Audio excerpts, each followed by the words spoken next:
Hi everyone and welcome to Cad2 C1 Introduction to Engineering Graphics.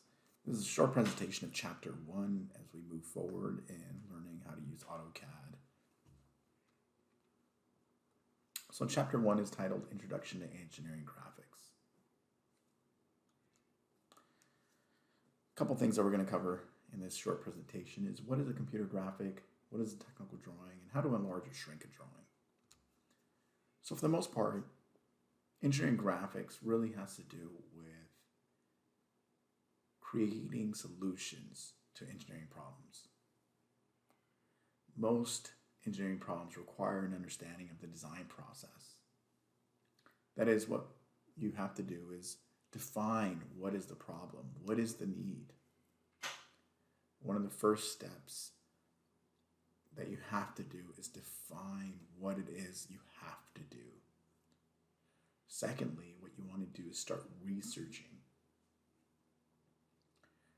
Find the experts in the field. Find the experts who know about the objective of the particular problem or need. Once you do that, you want to finally generate ideas, as many ideas as possible. In that process, you're going to start creating a plan. Create your solution, and once you create the solution, at this point, you can start developing engineering graphics or a graphic representation of your solution. Following that, you want to prototype and then test your solution. Once you test your solution, you're going to analyze how efficient your solution was in defining the need or solving the problem.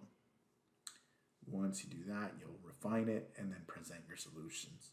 Although it's somewhat of a complex task, one of the key things is learning how to present your ideas graphically, and this is what we're going to do in this class, is learn how to use AutoCAD to present our solutions graphically. Within that, we'll also learn how to use or understand and represent industry standards as in regards to technical drawings. Modern engineering documentation usually involves technical drawings, and they include accurate and precise representations of objects. So you'll notice here on the right, you have two drawings, and we have to consider these two drawings. One is a hand drawing, hand sketch, which is common. Oftentimes engineers use hand sketches to communicate ideas to drafters and technicians and others in the field. And the drafters and technicians will go ahead and use AutoCAD or another CAD software to represent the drawing in a much more accurate and precise way. These drawings represent designs that are very specific. And one of the key objectives is we want to be clear without having any ambiguity as to how to develop or produce this part or object.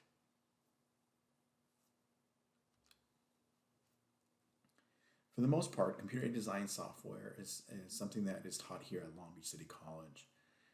We have a computer design certificate. A couple of the classes that we have here on campus include Cad2 C1, which you're currently in. That includes AutoCAD as the main software that you're going to learn.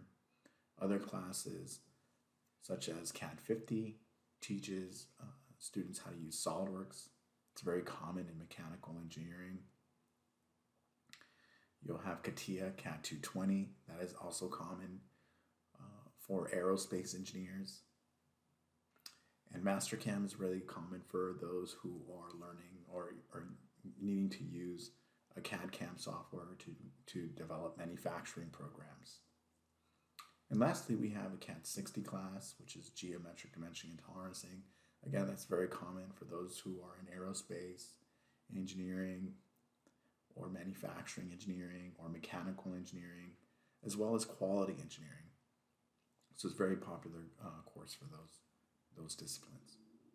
Some of the advantages of using computer design software is that it is electronic and portable. You can send your drawings throughout the world. They are very detailed and accurate. They're fast, much more faster than hand drawings, and you can easily modify them. Within CAD softwares, you have a lot of advantages up to and including testing. Some of them are very good at creating simulations like SolidWorks and CATIA, right? You can also calculate mass. You can actually update the density of parts and models. That way you can actually figure out how big or heavy the object or the product will be. You can easily manipulate and modify these models as well. In addition to that, you can also program machines. Through computer-aided manufacturing, you can actually program CNC machines, which are computer numerical control machines that can actually create these parts for you. In addition to that, we have 3D printers that can actually, again, also make these parts through an additive manufacturing process where it grows the part, versus CNC is subtractive manufacturing where it cuts away material to reveal the part. Another advantage to CAD is that you can create large databases that warehouses a lot of these drawings and parts and assemblies. So in a large organization, you can create buildings, you can create large mechanical systems such as airplanes and cars. So there's a huge advantage to use CAD. Some of the disadvantages to CAD software is that it costs a lot of money, and it's restrictive depending on the software. AutoCAD is good for that reason because it's not as costly as other programs such as SolidWorks and CATIA and Mastercam. So there's some advantages to using AutoCAD over some of the other programs. Another disadvantage is it does require a bit of skill to learn how to use these programs.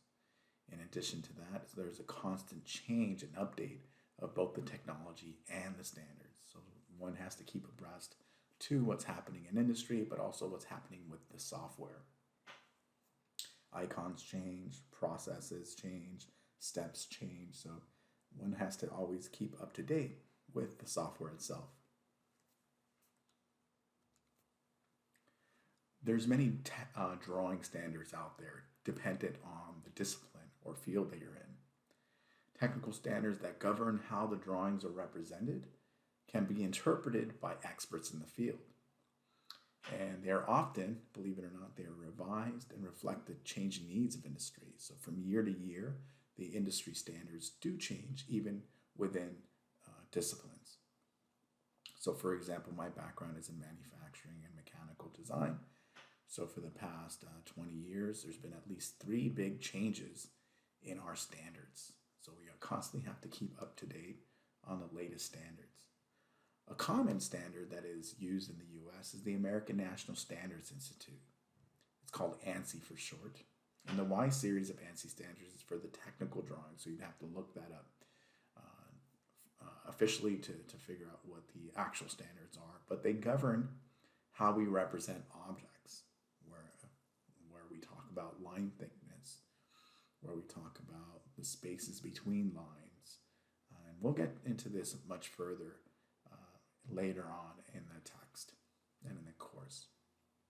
In addition to that, there's International Standards Organization, ISO, and they define the metric standard, right? The metric system. So there's 2 large standards used throughout the world, ANSI and ISO. However, ANSI is used almost exclusively here in the US, and ISO is used everywhere else.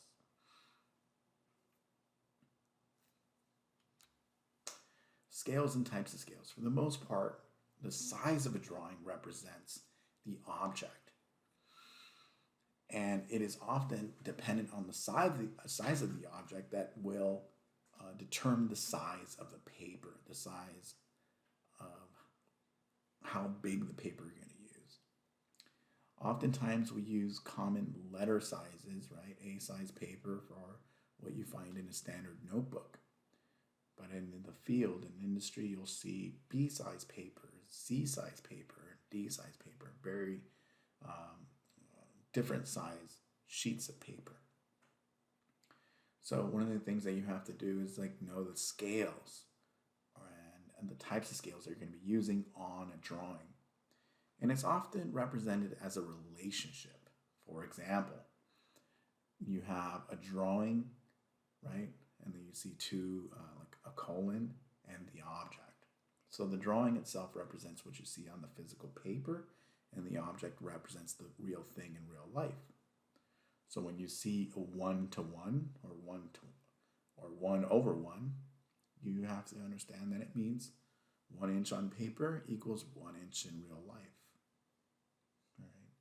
So something as simple as 1-to-2 means that if it's 1 inch on paper, it's 2 inches in real life. Or sometimes it can be described as 1 inch on paper is 2 feet in real life. Okay. So it's a way to describe large objects or small objects on paper. So here are two examples of scale drawings. For the most part, again, full scale is 1-to-1, right?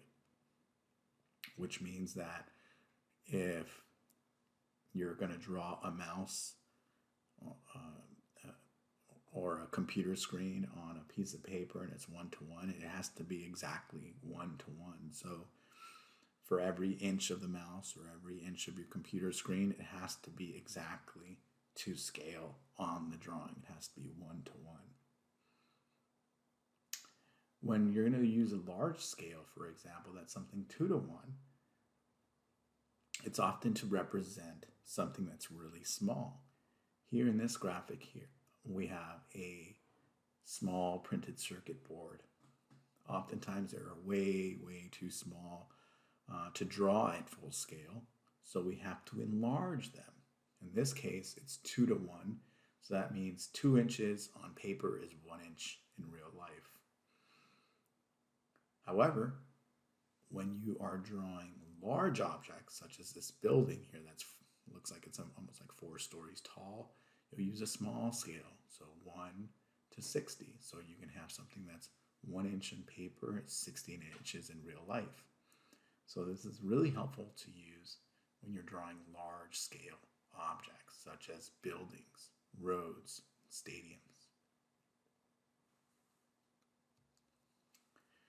Scales on AutoCAD. We'll learn how to use the scales in AutoCAD throughout the semester. But just note, keep this in mind as we're going to be drawing. We generally and always draw 1-to-1 on all of our drawings within AutoCAD. Then once we decide what size we want to use in terms of the paper, then we define it on the paper within AutoCAD. Okay, so I'll show you how to go about doing that.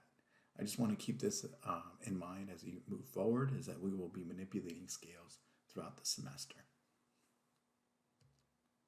So for the homework, what I want you to do is just read chapter 1. There's a couple of math problems within chapter 1. Skim through those. What we're going to do is apply the scales so we can understand them throughout the course of the semester. We'll be having also a quiz for chapter 1. Go ahead and take that quiz. It will be open note, and you can take it more than once.